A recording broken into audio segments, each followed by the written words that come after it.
Em fevereiro de 1959, no norte da União Soviética, um grupo de jovens experientes decidiu atravessar uma das regiões mais hostis do planeta, e nenhum deles voltou.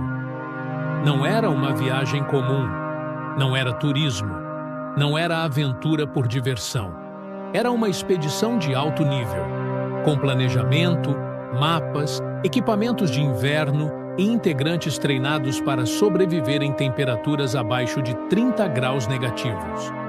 O grupo era formado por 9 pessoas, estudantes universitários, alpinistas, esportistas, todos com experiência em trilhas extremas. O líder da expedição se chamava Igor Dyatlov. Eles partiram no final de janeiro com destino a uma cadeia de montanhas nos Urais do Norte, uma região remota, isolada e praticamente inabitada. O plano era simples. Cruzariam as montanhas, registrariam a travessia e retornariam semanas depois. Mas algo aconteceu no caminho. Algo que fez com que abandonassem a barraca no meio da madrugada. Algo que os fez correr para fora da neve, sem roupas adequadas. Algo que espalhou seus corpos pela montanha. Algo que até hoje ninguém conseguiu explicar. A última comunicação do grupo foi registrada em 31 de janeiro. Depois disso, silêncio. Dias se passaram, sem notícias, sem sinais, sem retorno. Quando as equipes de busca finalmente chegaram à região onde o grupo deveria estar, encontraram um cenário que não parecia um acidente. Parecia um aviso. A montanha onde tudo aconteceu era conhecida pelos povos locais como Kholat Syakhl, em tradução livre, a Montanha dos Mortos. E foi ali que 9 pessoas entraram e nunca mais saíram da mesma forma.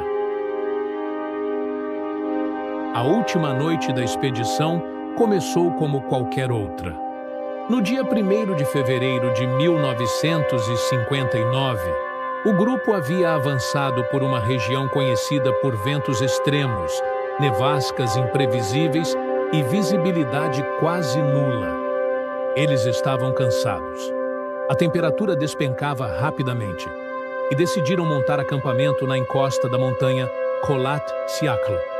Não era o local ideal. A área era aberta, sem proteção natural contra o vento. Mas voltar já não era uma opção. Então montaram a barraca ali mesmo. Os registros mostram que eles jantaram normalmente, organizaram os equipamentos, escreveram nos diários, tiraram fotos. Nada indicava pânico, nada indicava conflito, nada indicava emergência. Era apenas mais uma noite difícil em uma expedição extrema. Mas, em algum momento daquela madrugada, algo aconteceu. Algo que fez com que todos acordassem ao mesmo tempo. Algo que os fez abandonar a barraca às pressas. Algo que os fez sair para a neve sem botas, sem casacos, sem luvas. Quando as equipes de busca encontraram o acampamento semanas depois, a barraca estava rasgada. Não pelo lado de fora, mas pelo lado de dentro. Como se alguém tivesse tentado sair o mais rápido possível. Os pertences estavam todos lá. Botas alinhadas, casacos dobrados, comida intacta, diários no lugar. Nada foi levado, nada foi roubado, nada parecia ter sido tocado. Mas os donos da barraca haviam desaparecido na montanha em plena noite congelante. Pegadas descalças marcavam a neve, pegadas humanas, seguindo em direção à floresta, como se todos tivessem fugido de algo que estava dentro da barraca, ou de algo que estava se aproximando dela. As buscas começaram dias depois. Familiares estranharam o silêncio. A equipe não havia retornado. Nenhum sinal, nenhuma comunicação. Quando as equipes de resgate chegaram à região da montanha Kholat Syakhl, o primeiro achado foi a barraca. Ela estava parcialmente coberta pela neve, rasgada, vazia. E logo abaixo da montanha, na direção da floresta, as pegadas começavam. Marcas humanas na neve profunda, algumas descalças, outras com meias, nenhuma com botas. Elas seguiam em linha reta por quase 1 quilômetro, como se o grupo tivesse caminhado em silêncio, sem correr, sem desordem. A primeira descoberta veio perto da borda da floresta. 2 corpos estavam ao lado de uma árvore alta, sem casacos, sem proteção adequada, com sinais claros de exposição extrema ao frio. Acima deles, galhos quebrados, como se alguém tivesse tentado subir na árvore. Mais adiante, entre a floresta e a barraca, outros 3 corpos foram encontrados, deitados na neve, posicionados como se estivessem tentando voltar ao acampamento. Mas nunca chegaram. Meses depois, quando a neve começou a derreter, os últimos 4 corpos foram localizados em uma ravina. Eles estavam cobertos por metros de gelo e neve. E foi ali que os investigadores perceberam que aquele não era um caso comum.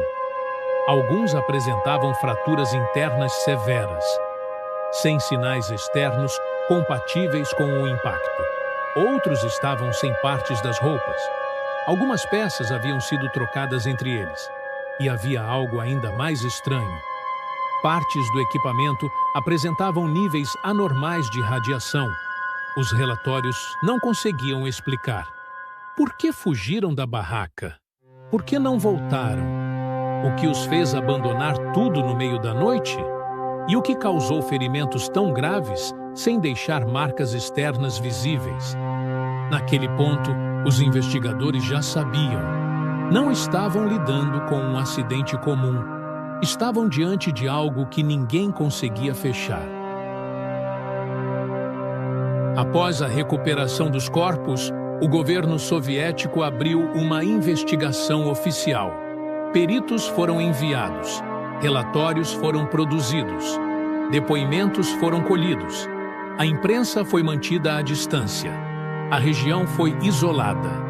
E poucas semanas depois, uma conclusão foi apresentada. Segundo o relatório oficial, o grupo teria sido vítima de uma força natural desconhecida. Essa foi a expressão exata utilizada. Nenhuma avalanche foi confirmada. Nenhum deslizamento foi registrado. Nenhum fenômeno climático extremo foi documentado naquela noite. Mesmo assim, o caso foi encerrado. As famílias receberam os corpos. Os registros foram arquivados. E a área foi fechada por 3 anos. Mas os próprios investigadores não estavam convencidos. O padrão das pegadas indicava que o grupo não fugiu em pânico. A barraca foi rasgada de dentro para fora, como se algo os impedisse de sair pela entrada. Os ferimentos internos não correspondiam a quedas comuns. Algumas fraturas exigiriam uma força comparável a um impacto de veículo. E havia ainda os detalhes que nunca apareceram nos jornais. A coloração estranha da pele, o brilho incomum observado em partes do local, e os relatos de luzes alaranjadas vistas no céu naquela mesma noite por moradores de vilarejos próximos. Tudo isso ficou fora do relatório final. O documento oficial encerrava o caso em poucas páginas. Mas quem leu os arquivos completos sabia que aquilo era apenas uma tentativa de fechar uma história que ninguém sabia explicar. Dyatlov Pass não foi resolvido. Ele foi silenciado. Décadas depois do caso, documentos começaram a ser liberados. Relatórios incompletos, fotos não publicadas, depoimentos que ficaram fora da versão oficial. E com eles vieram as teorias. A primeira envolvia testes militares secretos. Naquela região, o exército soviético realizava experimentos com armamentos aéreos.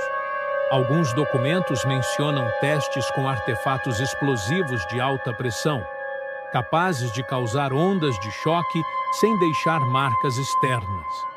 Esse tipo de impacto explicaria as fraturas internas encontradas nos corpos sem sinais claros de ferimentos visíveis. Também explicaria os relatos de luzes alaranjadas no céu na noite do desaparecimento. Mas nenhum teste foi oficialmente confirmado. Outra hipótese envolve fenômenos naturais raros. Pesquisadores modernos sugerem que a montanha pode gerar um tipo específico de vento capaz de produzir desorientação extrema, pânico súbito e perda de coordenação. Um fenômeno conhecido como vento catabático.